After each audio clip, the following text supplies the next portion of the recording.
Halo semua, kembali lagi dengan saya Calvin. Kali ini saya akan membahas tentang kualifikasi Piala Dunia U20 yang baru saja berjalan kemarin. Jadi total ada 3 pertandingan yang mau saya bahas, semuanya Indonesia. Jadi sebelumnya saya mengucapkan selamat bagi Indonesia sudah lolos ke Piala Asia U20. Dan kita berstatus juara grup, jadi ini bagus lah untuk timnas Indonesia, yang timnas mudanya dan coach Indra Safri juga. Tapi walaupun itu masih ada banyak yang perlu dibenahi dari sisi permainan. Oke, kita masuk ke laga yang pertama di babak kualifikasi, yaitu timnas U20 melawan Maldives. Di atas kertas harusnya kita bisa menang. Coach Indra Safri menurunkan formasi 3-4-3, formasi favoritnya. Tapi di babak pertama kita susah harapan. Kita dapat beberapa peluang, tapi kebanyakan tidak on target. Dan kalau on target mungkin kiper. Jadi kita istilah telat panas lah. Di babak pertama kita bahkan tidak bisa cetak gol sama sekali timnas Indonesia. Di babak kedua baru mulai panas. Dimulai dari menit 51 lewat golnya si siapa itu, Aditya Warman kalau nggak salah. Jadi dari Donitri Pamungkas, dia kasih umpan dan dia pemain ini cetak gol luar biasa. Jadi dia cut in, dia tendang ke sisi kanan dan gol 1-0.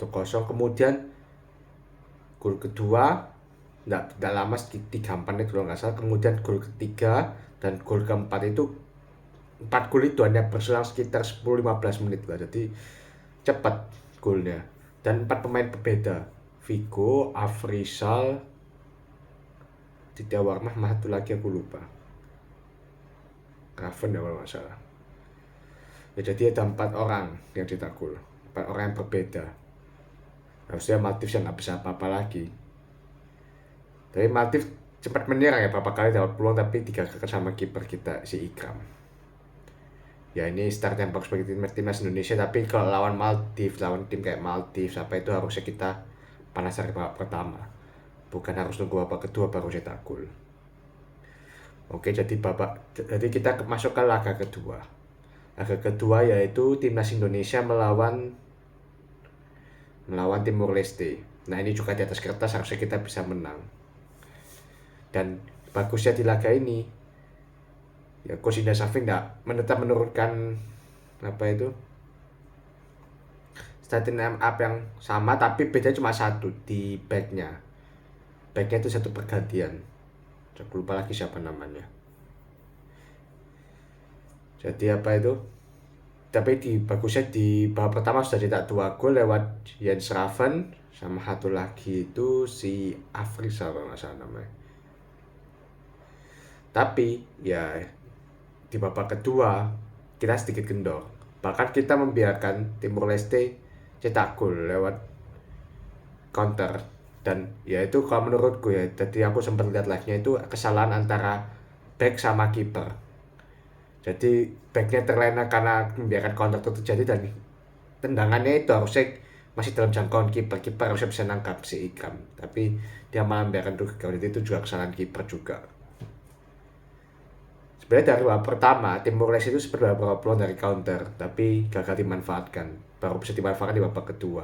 Tapi ini juga alarm bagi backnya timnas Indonesia bahwa walaupun dalam posisi menyerang pun jangan terlena, harus saja tetap jaga pertahanan. Kalau enggak, counter kayak gini bisa terjadi.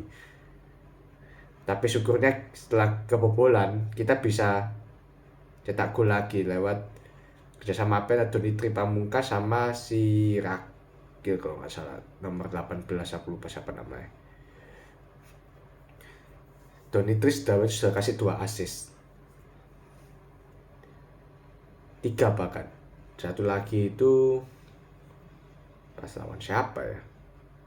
Oh, Timor Leste juga kalau nggak salah, pas Jens Raven itu bola, jadi 3 assist.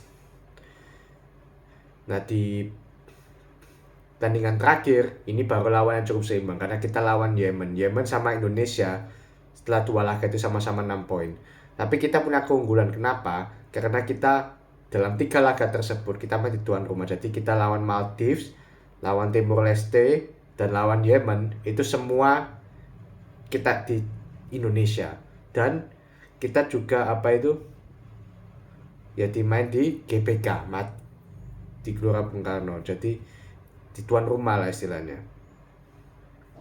Itu keunggulannya kita juga, dan makin lama itu supporter makin banyak. Jadi di awal aku ingat itu masih dikit pas lawan Maldives, kemudian tim Malaysia lebih banyak, dan kemudian pas Yemen hampir penuh. Bahkan pas lawan Yemen itu ada coach Sintayong juga untuk ikut memantau pemain-pemain. Jadi mungkin ada pemain muda yang jangan kaget nih kalau ada pemain muda yang direkrut sama coach Sintayong gitu. Kali ini formasi yang agak berbeda dari coach Indra Safri. Jadi sekarang main 3-5-2. Tony Firmansyah lebih ke belakang. Tony Firmansyah ini salah satu pemain yang gesit ya. Cuma emang finishingnya dia perlu dibenahi. Walaupun dia sempat cetak gol juga. Jadi gesit ini pemain. Ya, tapi bedanya ini lawan Yemen ini terbukti dari antara 3 paling susah. Kenapa? Karena kita di menit-menit awal kita hampir gak bisa pegang bola. Berarti kita pegang bola 10 detik, 5 detik, 10 detik itu sudah hilang. Jadi bola literally dikuasai sama Yemen. Mungkin sekitar ya 30 lah atau 4 sampai 45 itu kita baru bisa menguasai bola. Kelebihan kita itu di kecepatan. Kita sempat ada momen di mana adu sprint gitu, kita menang adu sprint. Tapi ya sayang umpannya kita masih jelek waktu itu. Tapi ya di penghujung babak pertama kita bisa cetak gol lewat siapa lagi kalau bukan Jens Raven. Dia dapat bola dari sisi kanan, si Rakil kalau nggak salah, dan kemudian dia melakukan beberapa skill individu, gocek beberapa pemain Yemen dan bahkan dikolongi pemain Yemen pas tendang dan gol. Itu kipernya Yemen tidak bisa buat apa-apa, itu gol yang cukup keren sampai kipernya cuma bengong gitu.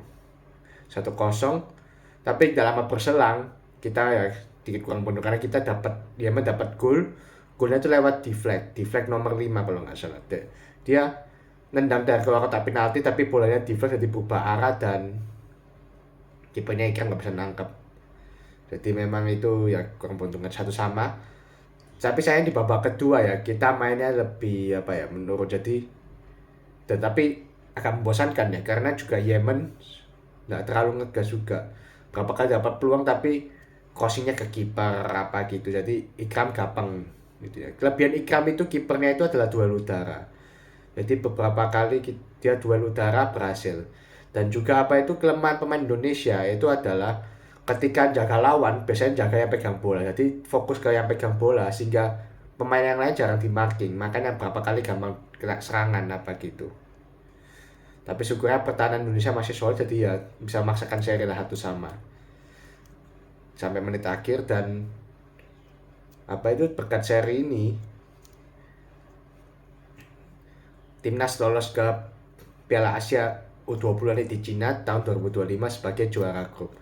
Ya ini bagus sih juga, walaupun aku harapnya Hapuper sih, tapi ya seri ya masih nggak apa-apa lah karena Yemen ternyata terbukti lawan yang cukup tangguh. Dan Yemen pun akhirnya lolos karena Yemen di peringkat 2 tapi dia yang terbaik dari antara peringkat 2 tim lainnya. Jadi ini juga ini buan ya grupnya, jadi sekitar ada 10 grup. Jadi nanti yang juara grup itu langsung lolos ke kualifikasi Piala Asia U20. Nah yang peringkat 2 itu diambil 5 terbaik. Jadi peringkat 2 ini yang lolos adalah Yemen, urut ya, nomor 1 Yemen, nomor 2 Kyrgyzstan, nomor 3 Australia, nomor 4 Thailand, nomor 5 Jordan. Nah ini ada yang mengejutkan yang nggak lolos ya. Satunya ada Vietnam, peringkat 6, hampir poinnya sama tapi kalah agresivitas gol. Peringkat 7 juga sama, sampai peringkat 8 itu 6 poin, cuma sisi golnya yang menentukan. Dan peringkat 9-10 memang layak UAE dan Oman. UAE cuma 4 poin, Oman cuma 3 poin. Jadi ya ini sebenarnya cukup sengit kalau dari peringkat 2-nya ini. Bahkan yang peringkat 4 dan 5 Thailand sampai Kamboja itu poinnya sama, cuma beda selisih gol aja. Sisanya 7 poin. Kalau 7 poin memang layak sih lolos. Yang kaget Australia ini juga biasanya kan juara grup apa, tapi kali ini runner up. Yang kaget juga Vietnam. UAE ini cukup kuat sebenarnya. UAE, Oman, Vietnam itu nggak lolos itu mengejutkan juga ya. Mungkin nggak mengejutkan, cuma satu Kamboja. Kamboja memang layak nggak lolos. Sama India mungkin nggak lolos, dia juga layak. Ya itu aja sih ya. By the way, ya menurutku yang pemain yang bagus di timnas U20 ini ada dua.